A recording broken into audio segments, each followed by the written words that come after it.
of individuals who are professionally and personally dedicated to disaster response and, of course, recovery. And so many people have so many personal relationships that they're kind of managing, having to be a first responder, but also worry about their own families. And so we all want to thank them. But Josh got a call from the president. I just got a call from the vice president. Leader Schumer called and assured me that he was going to do everything he could in terms of a disaster supplemental funding bill. And one of the best pieces of news, which was fortuitous this week, is that Bob Fenton from Region 9, who has been a longtime friend of Hawaii through FEMA, through other wildfires, through volcanic eruptions, through floods and tropical storms, is here and is one of the most knowledgeable people on disaster response and recovery that you could possibly get. And he's here physically with us, walked Front Street, has done all of it, and is going to stay for the duration, even as the FEMA administrator, I think, arrives tomorrow evening. So we are united. We are not underestimating the task in front of us in the next couple of days and couple of weeks, but also a couple of years. This is going to be a long period of recovery, but we will rebuild.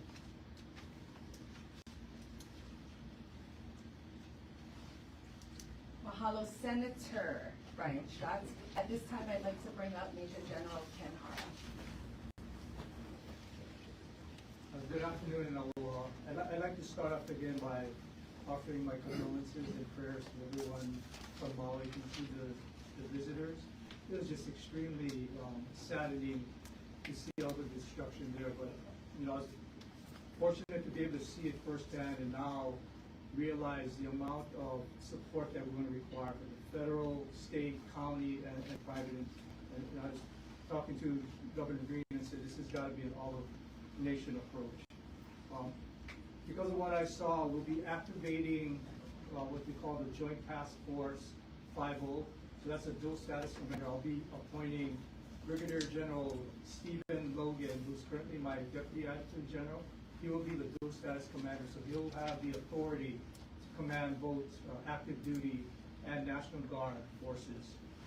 I'm in close contact with Admiral Aquilino, who's the commander of U.S. Indo-Pacific Command, and General Charles Flynn, who's the commander of the U.S. Army Pacific, and they have said they will provide the state whatever military resources we need for response and recovery. I did ask, and we did formally request several capabilities and resources from FEMA and from the federal government. I'll allow Administrator Fenton to go into the details of what he's approved, but it's going to take a long time, as the mayor and both the governor alluded to. So much destruction. It's going to take time to rebuild, and we're going to need all of the approach that I've talked about. Thank you. Hello, at this time, we'd like to bring up Robert Fenton, Region 9, FEMA Administrator. Appreciate it. First, our condolences and prayers with those who have lost friends and loved ones during this event. We want to be with you not only now, but through the recovery of the years to come. Also, message of safety, make sure you continue to heed the warnings of local officials. Don't wait, listen to them and heed their warnings. As all the speakers before me talked about, is unity of effort. I just like to say one team, one fight. But this is really going to take a whole community effort. It's just not government at the federal, state, local level. It's business, private sector, nonprofits, the citizens of Maui, all come together to work together to help recover.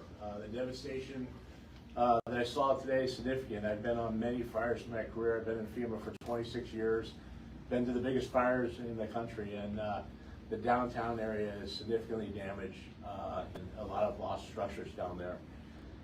Some of the programs that we will bring and that are important here is the ability to provide direct federal assistance. What does that mean? That means I have the authority under the president to task other federal agencies to provide support to Maui and the state of Hawaii. And some of those missions, I'm sure, are going to be in the debris removal area, household hazardous waste that usually US EPA does for us. The Corps of Engineers usually removes debris for us. and many other missions to include potentially generator missions, mass care, commodities, and also bringing in some search and rescue teams that help with cadaver dogs to look for human brains, and they're on the way in right now, both from California and Washington, and we'll integrate them and support the great fire department you have here. Our individual assistance program is the key program for individuals. For those that are survivors who either lost loved ones or can't get back to your house, or you think you've been impacted by this storm, go ahead and phone the 1-800-320-6632 FEMA number. Again, that is 1-800-320-6632. You can also go to disasterassistance.gov. And FEMA assistance can provide direct grants to those individuals to assist them with home repair or replacement and certain uninsured essential personnel property losses. So keep any receipts you incur during this time. Also, they'll automatically refer you to small business. As we talked about, there's a lot of damage to businesses, and the Small Business Association will be not only working with businesses but individuals.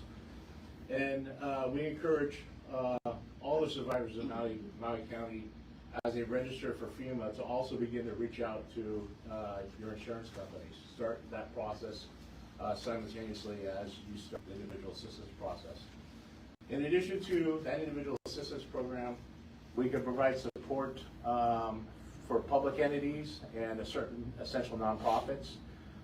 There's been a lot of significant damage to public buildings down there, hospitals, those kind of things.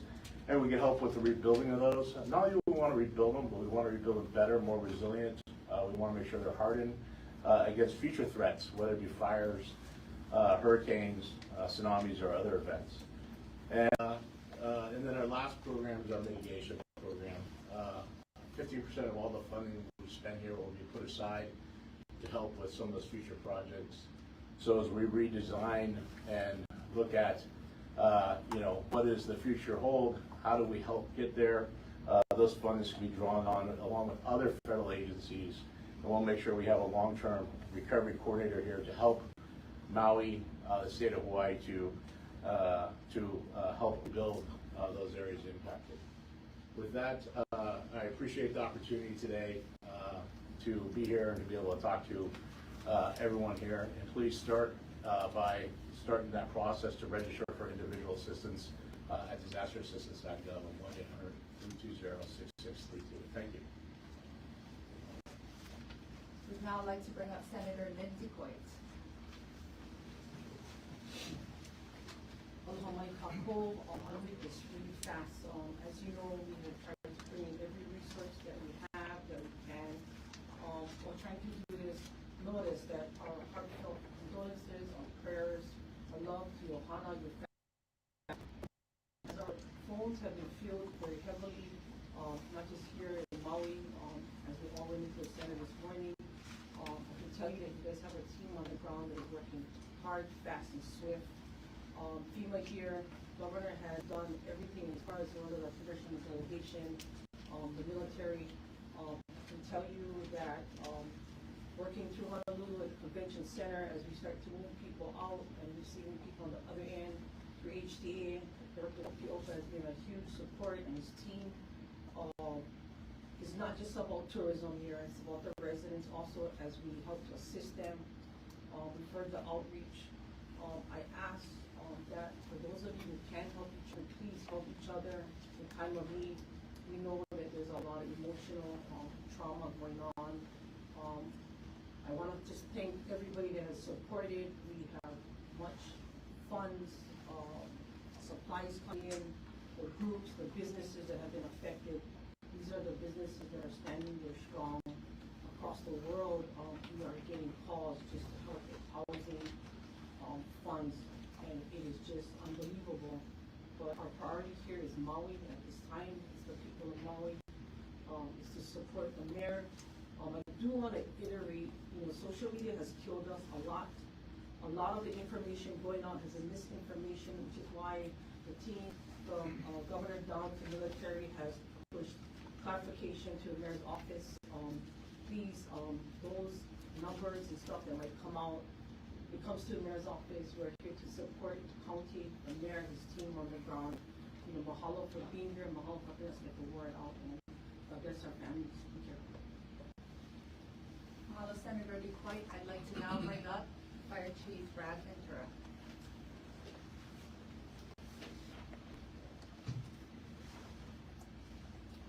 Aloha, good afternoon. My name is Brad Ventura, Fire Chief from Maui County. First, I want to start by giving our deepest condolences to all those affected by this incident. It's affected a lot of us personally, members of our community, our families, our department. So our hearts go out to all of them. Give you a little bit of background on how the day unfolded Tuesday. Our firefighters are faced with multiple large wildfires beginning just after midnight Tuesday morning. These firefighters are compounded by extreme winds that we're all aware of. The first fire up in Upper Makmal burned about 675 acres. By 11 o'clock in the morning, that's when the Lahaina fire began. It was fueled by gusts up to 60 miles an hour. Some even reported up to 80 miles an hour, but we saw up to 60 miles an hour in a localized area. We redirected resources from many parts of the island to respond to the Lahaina area.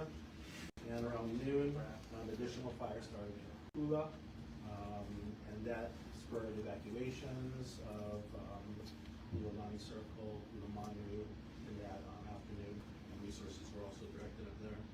Around 6 p.m., a fourth wildfire started that afternoon on Palayan Road down the Central Valley.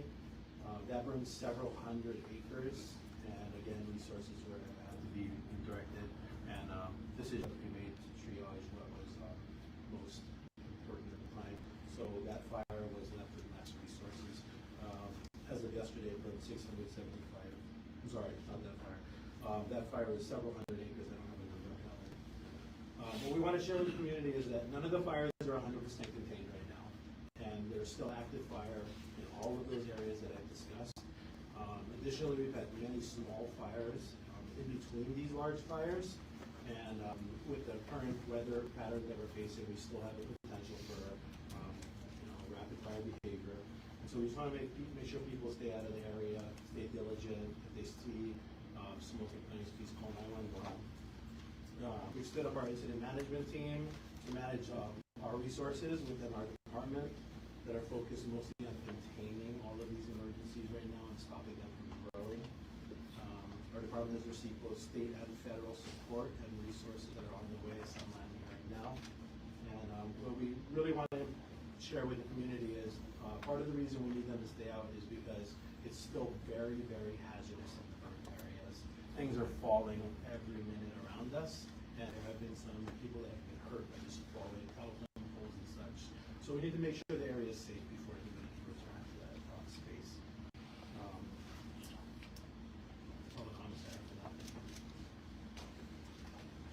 Mahalo. Finally, we'd like to bring up Police Chief John Palencia. Thank you. Our deepest condolences can't be stated enough because we don't know how many people we have dead. When this is all said and done, we don't know. I have to say thank you to the incredible work of the men and women of the Maui Police Department that day in and day out do an incredible job. I have call takers that are answering calls knowing that on the other end we don't have answers for their loved ones. And I've got officers that are doing everything they can to stand with our firefighters to make sure that this is the safest community possible, because right now we have a scar on the face of Maui that will be here for a very long time. We know that scars heal in time, but they always remain. We need three things from the community right now. We need your patience, we need your prayers, and we need your perseverance. Understand this, Lahaina Town is hallowed sacred ground right now because our EV are in that ground. We have to get them out. We will get them out as fast as we can, but I need your patience while we do this. I know you need to get out there. I know that you guys don't have some of the supplies, you don't have power. But we have to respect the fact that we've got loved ones in that earth, and we've got to do the right thing and get them out the right way. That's going to take time. I'll get the road open as fast as I can, but I have to do it safely. As we move forward, I need you to know this. This community is unlike any other. It is one team, one fight. We do have the state, the local, the federal resources here. That flag is red, white, and blue. That flag is red, white, and blue. All of us bleed red. We are here to be with you in this time of need. We are Maui strong. We will get through this. We will be better. We will make this the safest, best community possible.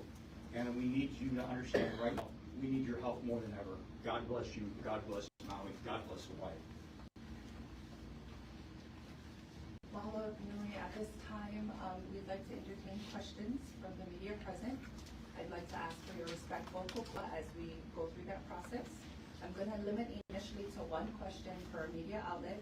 Please raise your hand. Please wait for me to call upon you, at which time I'd like to ask you to please state your name and your news organization. Then you may ask the question, and then we will have the team respond accordingly. I will start here. Hi, I'm Stuart Yerton with Civil Beat. I have a question. How much and how long, both for public and private repair and recovery?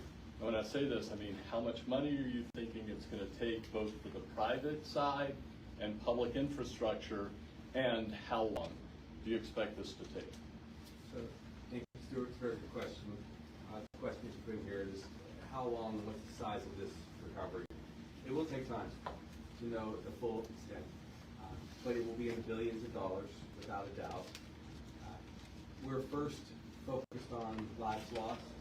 That's why we are so heartbroken, and why we have to respect what the Chief of Police had to say. There will be active recovery over the coming days and weeks of the bones of those who have been lost. So it will take time. To give perspective, it is going to take many years to rebuild Lahaina. When you see the full extent of the destruction in Lahaina, it will shock you. It does appear like a bomb and fire went off, if I may. And all of those buildings virtually are going to have to be rebuilt. It will be a new Lahaina that Maui builds in its own image, with its own value. But it's going to be billions of dollars. The good news that we had today was we are so coordinated with state, county, and federal support that it took less than a quarter of a day, 6 hours, to get the approval from the president to bring those resources in. I think what I'll do is I will ask Bob to kind of give you an idea of how, in general, can't speak yet to how fast the dollars will come to our residents, but in general, what happens when FEMA gets that kind of designation. We have a disaster relief fund that we draw funding on that's appropriated annually, and there's also supplementals to it. And so in these disasters, the grants to individuals can happen pretty quickly. The homes are destroyed. We do already have mapping of the area. We've already processed it against there. So start the call in, and we could actually get inspectors to use some of that visual imagery to validate the damages to someone's house. What we'll do is set up recovery centers with Maui in locations over time, so that as individuals have questions and want to do case management, they can come in there. Put that funding through there, not only to provide rental assistance, but repair costs for your house and other assistance if you're if it's your primary property, and after rental assistance, after insurance. It's a direct grant. Basically, we send it into your account. There's no cost share. It could be done fairly quickly. You'll see numbers come up. They'll start happening pretty quickly.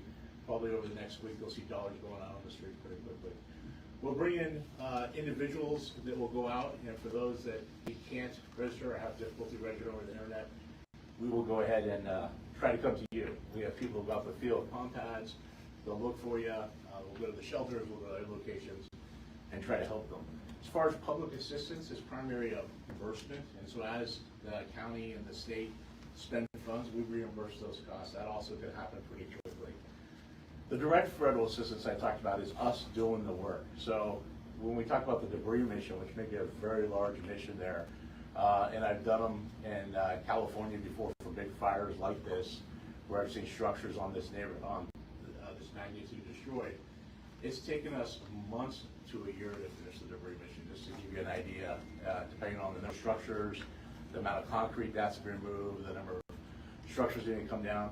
And those missions have cost in the past anywhere from hundreds of millions of dollars to $1 billion, depending on how much landfill space you have, where do we recycle stuff at, do we have to take it off island? There's all these questions that we gotta start working through right now. That's directly the federal government doing it. And we're doing it in support, in coordination of the county and the state. So, and then what we'll do is our mitigating funding is as we identify projects, we provide grants that people can apply for, public entities can apply for those grants over time. And that'll probably really happen a year to 18 months down the timeline once you really start identifying what the master plan is, how you're rebuilding, what do we need to mitigate. So a lot of our funding can be directly given, especially to individuals. That's why I say start with that registration process. Go to disasterassistance.gov, download the FEMA app, go to the 1-800 number, and start that. It can be pretty quickly to get money in your pocket, especially if you need money to cover costs you're spending, especially if you need some rental assistance. And then we're going to figure out through case management what other types of forms of programs we need to bring in here. There may be unique programs that meet your needs that we need to either bring that we used before, or new ones we need to develop that's specific to the uniqueness and culture out here. We're going to add, take energy, for example. The poles in some cases have been incinerated. They're down. It's going to take ECO a lot of time. We're talking about more than just days. We're talking about weeks to months in some cases to get energy fully restored. In the interim, of course, we're going to do all that we can to get people generators. We're going to do all that we can to find other places for people to live. It's not going to just be a couple days, like in a terrible rainstorm when power is restored. So those are some of the challenges. Also, speaking to resources, there has been a discussion. We haven't made a final decision yet about this, but with the leadership of the House and the Senate locally, we may very well need to come into a special session to decide on a number of dollars to appropriate specifically to Maui to support the people, to help them with housing, to help them with recovery. You do recall that when we had flooding in the past, we appropriated over $100 million to directly support our people. And that's why we have rainy day funds. The legislature this year alone set aside $500 million, and there was already $1 billion of resource that was for emergency. This is the greatest emergency we've seen in decades. Hello, next. Thomas Heaton, Civil Beat for the yesterday, Lieutenant Governor Luke said, quote, "We never anticipated in this state that a hurricane which did not make impact on our islands will cause this type of wildfires." A similar phenomenon occurred in Hurricane Lane in 2018, and experts have been warning of the increasing dangers of wildfires in Hawaii for a number of years. My question is, after Hurricane Lane, did the state make any changes, or did it prepare for this kind of scenario going future from there? We've never experienced a wildfire that affected a city like this before, so this is something that we have not experienced before. We have experienced wildfires across the state, and they've been tragic, but usually tragic in open space. This was, of course, a shock to see a hurricane and its winds and the trade winds cause collateral damage, which was the spread of fire. I think that we're seeing this for the first time in many different parts of the world, where we see fires from California to Colorado. I would comment that I've been contacted by several governors across the country to share experiences.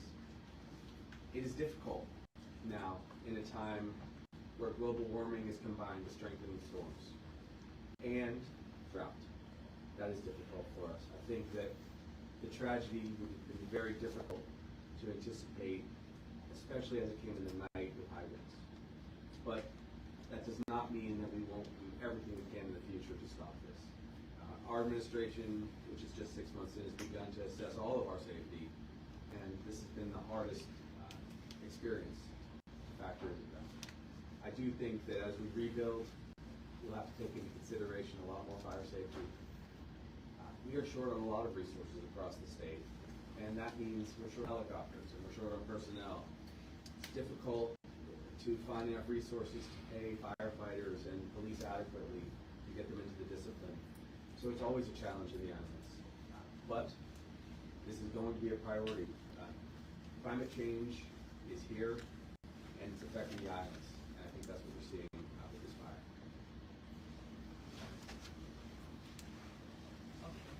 Just 1 second. We love our civil beat, but we got a twofer in there, so let's not kind of hold that. If you are from a media outlet, I'd like you guys to just pair up with your partner. We've got multiple people here taking one question per outlet. So mahalo nui. I'm actually going to change it up. We did get a question in from Honolulu Star Advertisers, Dan Picasso, for the mayor and police chief. Were mandatory evacuation orders ever issued for Lahaina? If not, why not? Were civil defense sirens considered as a way to warn residents and tourists of the fire? Yes, mandatory evacuations did take place on the west side for those affected areas. So it wasn't, for example, Napili or Kamalua, but certainly for Lahaina. Another question, sirens, different things in there. We have tone alerts that go out.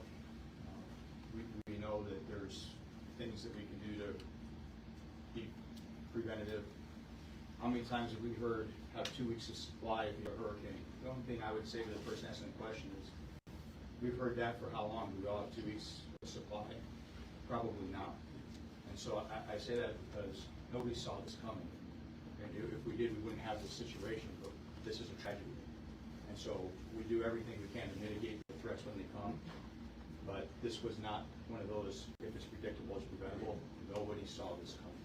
Period. Mahalo, I'm going to go this side of the room. Right there, you, yes. Hi there, Governor, fellow dignitaries, Justin Michaels from the Weather Channel. And you may have covered this. If you have, I apologize. Is there a handle yet on how many people are still missing at this hour? He's going to defer that to me. I Sure, guess. whomever. Yeah, So appreciate you. honestly, we don't know. And here's the challenge. There's no power. There's no internet. There's no radio coverage. Our pack sets have a hard time getting through on that. The fire burned 2 fires or 3 fires ago, fiber optic cables, which we're in the process on this budget to start replacing some of those. And so now you compound some of that.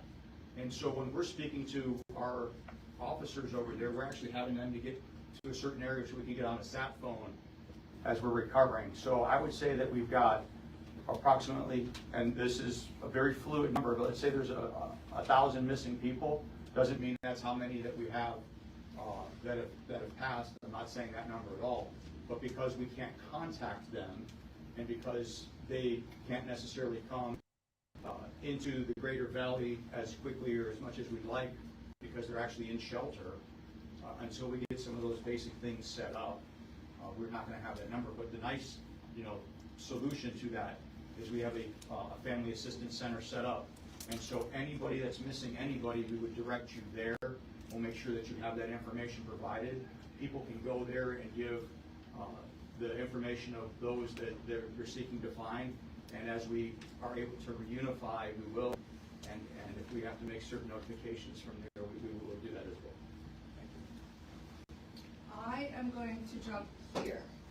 Wendy Osher, Pacific Media Group in Maui now.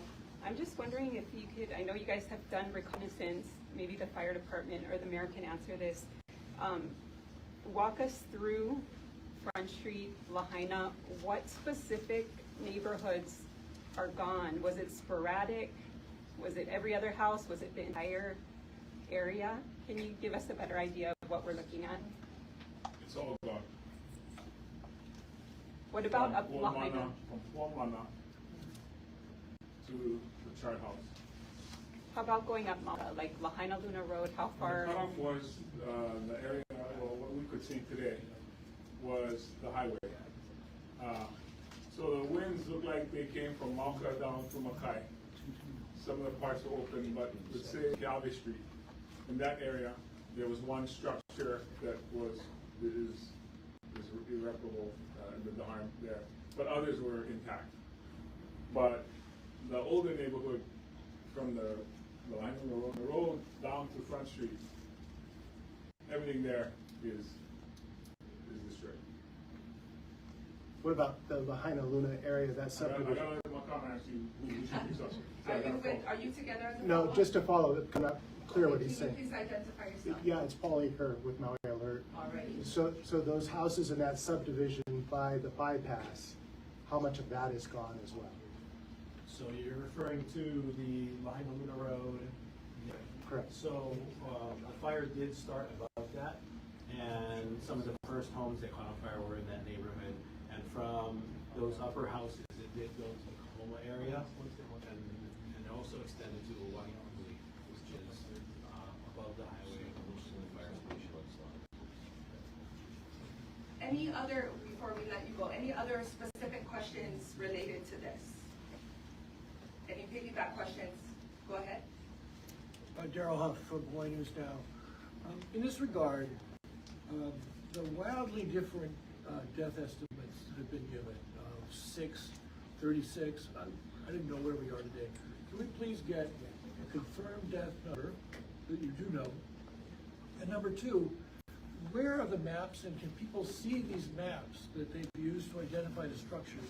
Because we've also had widely disparate estimates of how many structures have been damaged. So, the public is concerned because one day they hear 271 structures. The next day there's public statements to thousands of structures.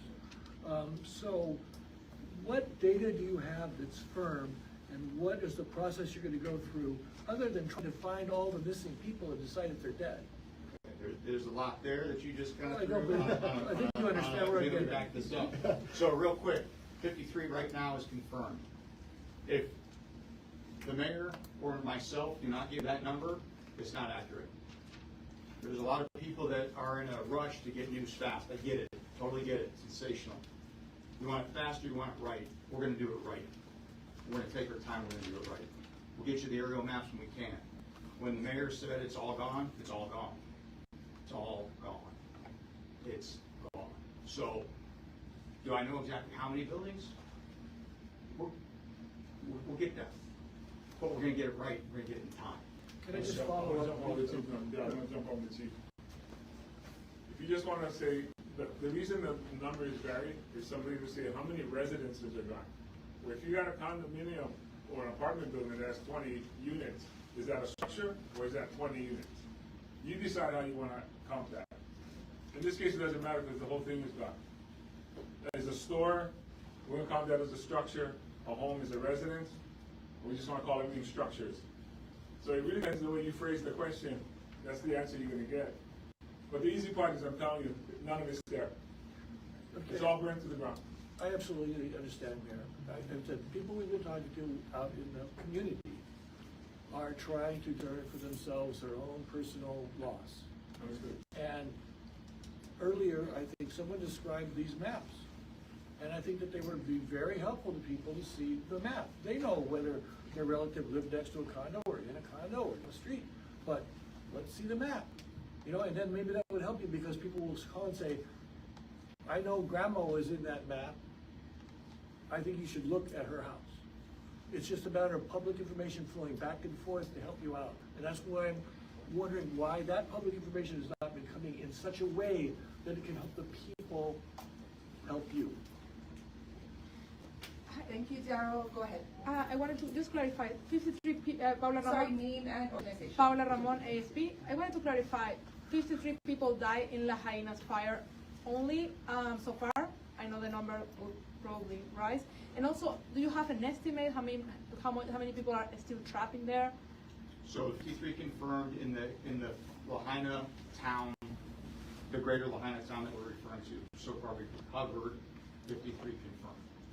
I do not know, and that's the issue. And so because of the assistance of FEMA, we've got some of the professionals coming in that have done these things in the past, some of the equipment, because realize this, right now we've got Maui Search and Rescue, we've got the police department, we've got some folks from the National Guard. My cops answer calls for service. They go chase bad guys. They go build cases. We don't normally it's a crisis, I understand that, go into buildings and pull out, some of the bodies. So we got to do it as safely and as possible as we can. So we know at this point we're going to need to do that. But we've got to do it slow and methodical because we've got to make sure that we respect everything and we bring everybody to the resting place the right way. And so therein lies part of the issue. So it's 53. It is rising. I do not know what the final number is going to be. And it's going to be horrible and tragic when we get that number. Because every one of us, it's not 53. It's 53 families, friends. It's a community. And so the amount of loss is incredible. And it's going to be devastating. I'm going to go right back here in this corner. Bridget Amata, KHON. This question is for Mayor Besson. Mayor, quite a few Maui residents and visitors, particularly the ones that have been sleeping on their car on the entrance to Lahaina, they have said that the disaster response has been chaotic, and they're frustrated with what they say is lack of direction and lack of communication. I think they just want to hear from you. What is your message to them? We've opened several shelters. We've had to close some of them because of the fire that we didn't anticipate, for example, the Lahaina Civic Center. But what I'll say to people in their cars is their choice to come to the shelters or not to come to the shelters. Some people are waiting because they think the road's going to open right away and they think the power's going to come back on and the water's going to come back. Most of the people have no idea what happened to Lahaina. So they think this is one of those situations where we'll wait it out for a couple hours like a traffic jam. I think once they find out what we all know now, they will come to the shelters. So I don't know if it's a lack of communication or if it's a personal decision that people make to wait it out. Because we do have shelters that we made available. And on the first night, there was 2,100 people there. So these 2,100 people found the communication to be adequate to show up. So the folks that didn't come, I'm going to say it was more a result of a personal choice. Even people who come to the shelters don't come inside. They stay in their cars in the parking lot. Again, a personal choice. Maybe they don't be around 100 or 1,000 other people. I understand all of that. I understand the human nature of this that's happening to people. Most people are still in shock. They can't even believe it. Most people want to hurry up and get back to their house. They want to see for themselves. Just like all you are. You almost want to see it for yourselves. Is that really what happened? Are they really telling us everything that happened? We're telling everything that happened. My message to those folks is go to mauicounty.gov, which is the website we've informed everybody to go to. It's very clear, it's very explicit. You can go to the one closest to where you live if you're up country, or you can come to one in central Maui. We had to close two of them in the west side because one it was Hillary, and the other is because the fire came up to it. So we had to readjust. I just want to say one other thing while I'm here, because I think this is what's also repeating or saying. We're trying to get visitors out because obviously their vacation has changed drastically. They're in a location that doesn't have any power, doesn't have any water, and they're sleeping there. So that's probably better than some of the choices other people had, which was to not have anywhere to go. But we tried to get them to the airports so they could get on flights, so they could get to Honolulu and make a choice to stay there or fly home or go to another island. We're not closing Maui. We're closing the west side of Maui. So there are people that can go to Wailea, there are people that can go to Kihei, people that can stay with family in Wailea. It's the folks that were in South, that are in West Maui that we were concerned about. Plus, we were hoping we could use those hotel rooms for our residents, who could be replaced, who could replace the space that our visitors were taking. So, I mean, that's the best I can guess, because I don't know why people stayed there, but I don't think it was for lack of information. And hopefully today, we will be able to release a large volume of pictures and video from this site. And so I want to share very openly, it will shock you how much damage, the way things burn to just their base, cars, trucks, buildings. There's no way anyone could stay in that space or be in that space. The lines, all of the infrastructure is gone. So we'll share extensive photos, and that will help, I think, people understand fully the full scope of the disaster that the mayor and the police chief and the fire chief have had to deal with. Plus, of course, the evacuation of thousands of visitors to find space, either like make sure they're on planes or even the convention center as it's set up. But it's a profound change of landscape. Well, hello, I'm going to take you right here. Thank you. I'm Jill Cowan. I'm with the New York Times. I wanted to ask a little bit more about the evacuation orders. You mentioned, Mayor, mandatory evacuation orders. We've been hearing from residents that some on the west side were told late in, I guess, Tuesday afternoon to shelter in place. We've also heard that there was no emergency warning early in the morning on that Tuesday to the afternoon.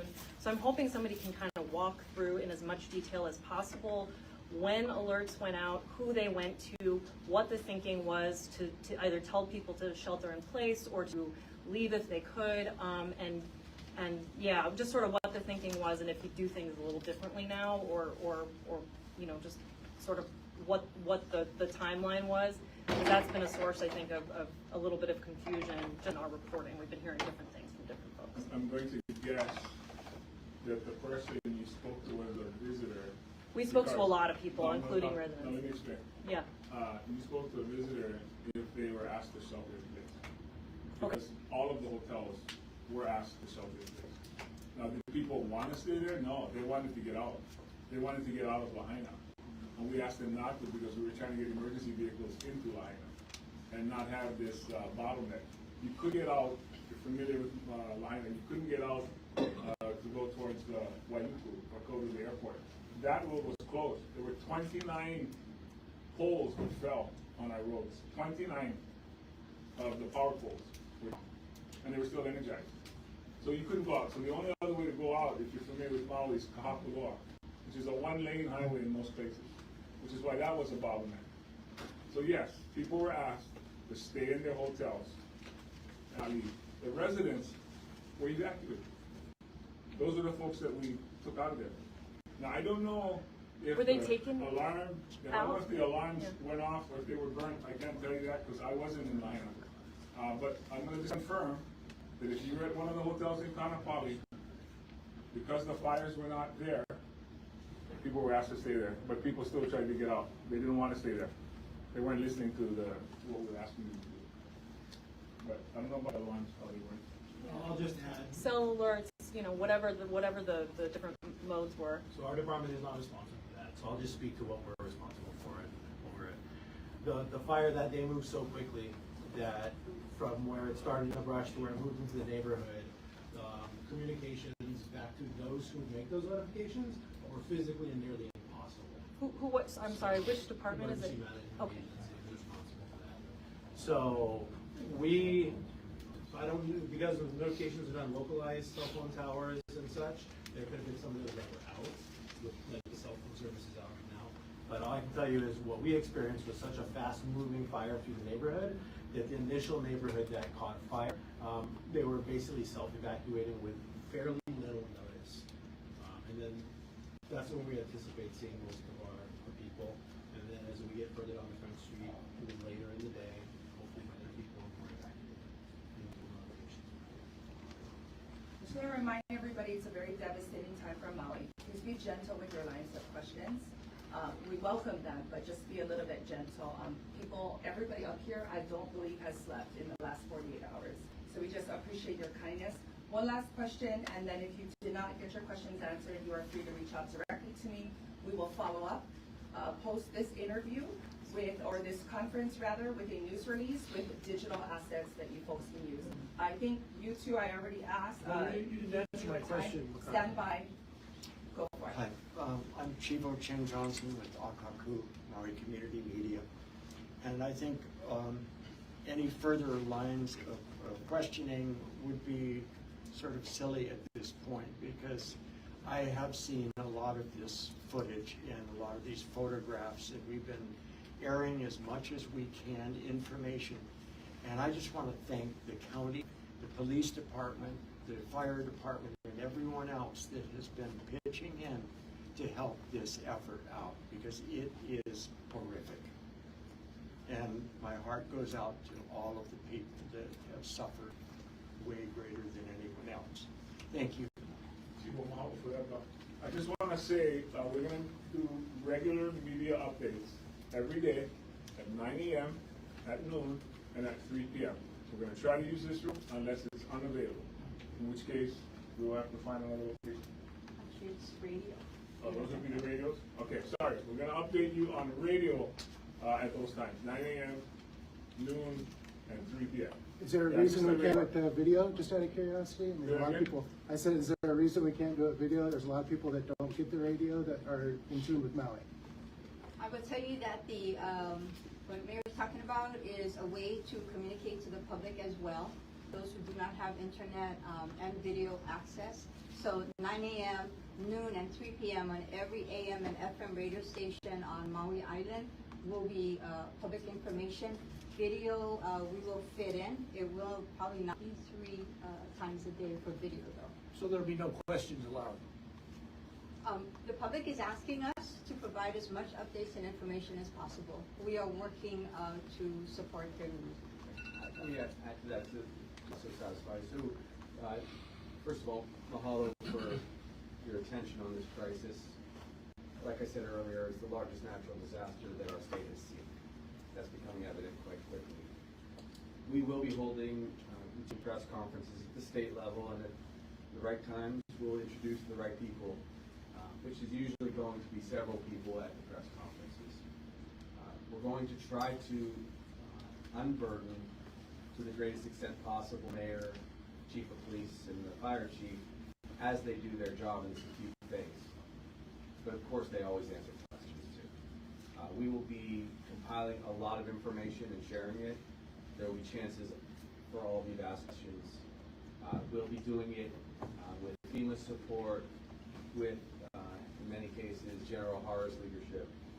We have our team assembled statewide, which is not unlike the way we approached COVID, which was to share a lot of information.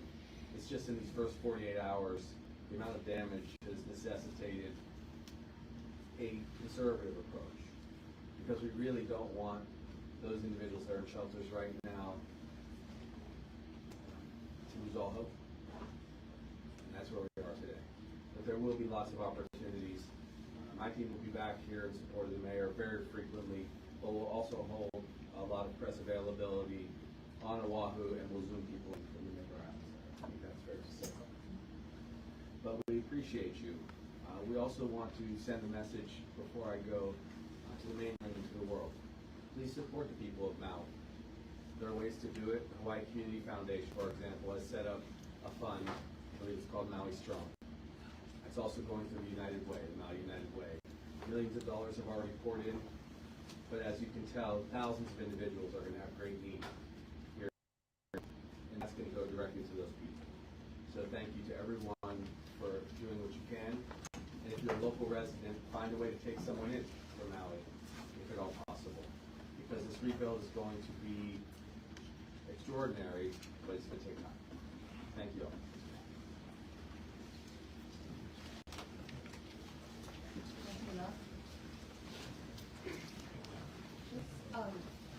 As you folks are sort of breaking down, as a quick side, so this is not, I'm not a news conference, so you don't have to film me. This is a sidebar as you guys break down, a gentle reminder. Those of you that are on island, please know, this is Mahina.